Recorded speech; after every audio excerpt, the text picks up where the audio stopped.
To my class in continuation with Unit 3 Statistical Tools and Interpretation. We finished with measures of central tendency, and now we are doing what is known as the measures of dispersion.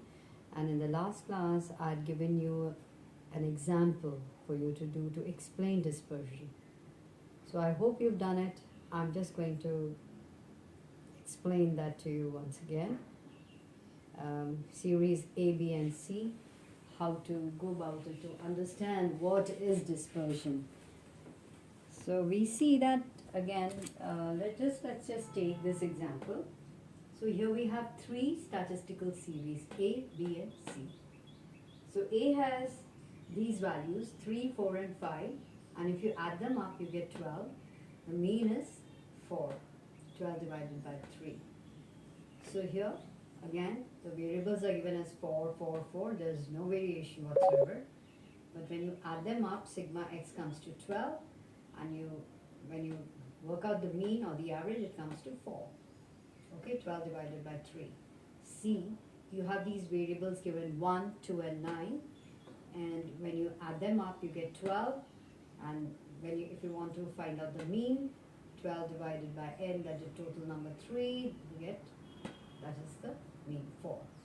Now all series could be equally good or bad according to this. Now mean is 4. It's something like, are you indifferent to all the three series? Perhaps not, because you will notice the variation. That's exactly what dispersion does. The measure of dispersion tells you just that. Now look at A series. 3, 4 and 5, there's just a slight variation here. The dispersion is not much here. Let's take the C series, 1, 2 and 9. There's a great variation. Where is 1? The highest is 9. So there is a great variation. So it depends on what will you take. And B, there is none. All the values are equal. So dispersion explains the scatteredness of the items of a series. For example, if you take 4, how far are they away from this? What is the scatter? How far are they? So, in a way, now talking about dispersion, since dispersion gives an average, or the measures of dispersion give an average of differences of various items from an average, sometimes this is also known as average of second order. If you read. Now just talking about these again, that what do you find? So you just, with this example, you can know what is the dispersion after having said that mean is the same in all three. So talking about dispersion again, measures of dispersion, dispersion. Let me just first talk about the meaning of dispersion. We will be doing that later on. So meaning of dispersion is what? It is the measure of the value. It is the measure of the values of the items of a series. It measures the differences. It is measuring the differences, these differences. That means slight variation also will be discussed. The scatteredness from 4, that is, will be, that is these values from the central value. Central value is 4. So the differences or the scatteredness in all values about the central value, that is 4. The summary number of the differences is called dispersion. So whatever you get after working this out, that is known as dispersion, which we will do later. If the for example, if dispersion is small,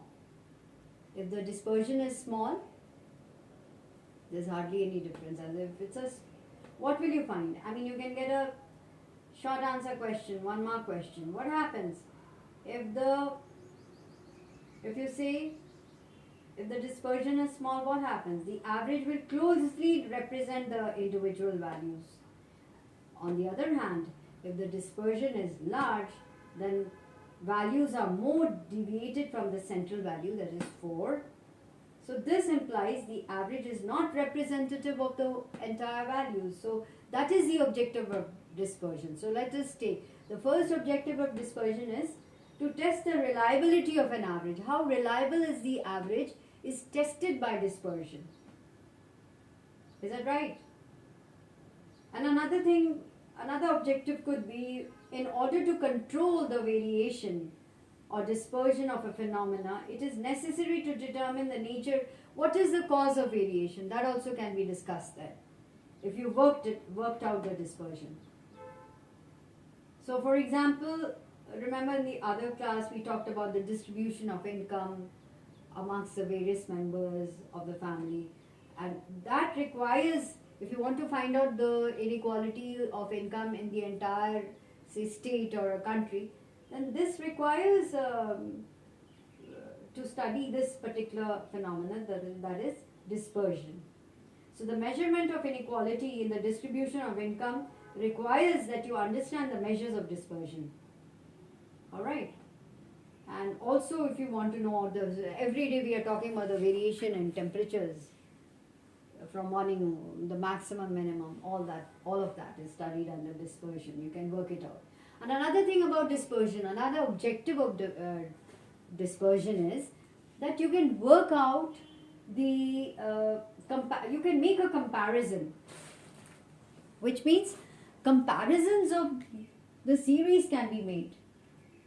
So this is very important as regards the disparities or dispersion, because a greater degree of dispersion would mean, like a greater degree of dispersion is found in C. What does it mean?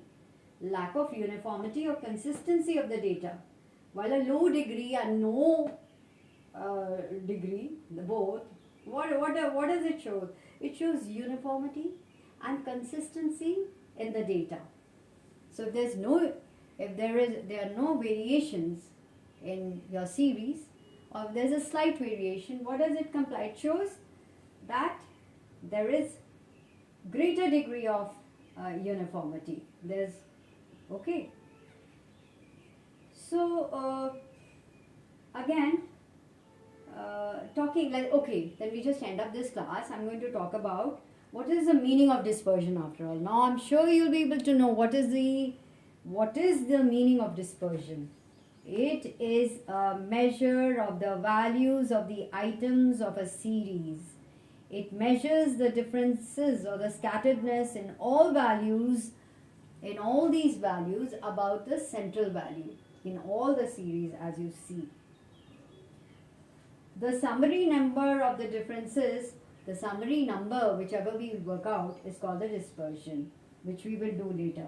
Thus, dispersion is the extent to which the values in a distribution differ from the average of the distribution. Here we've talked about the average of distribution. How much do they differ? That we will be doing in the next class. Okay.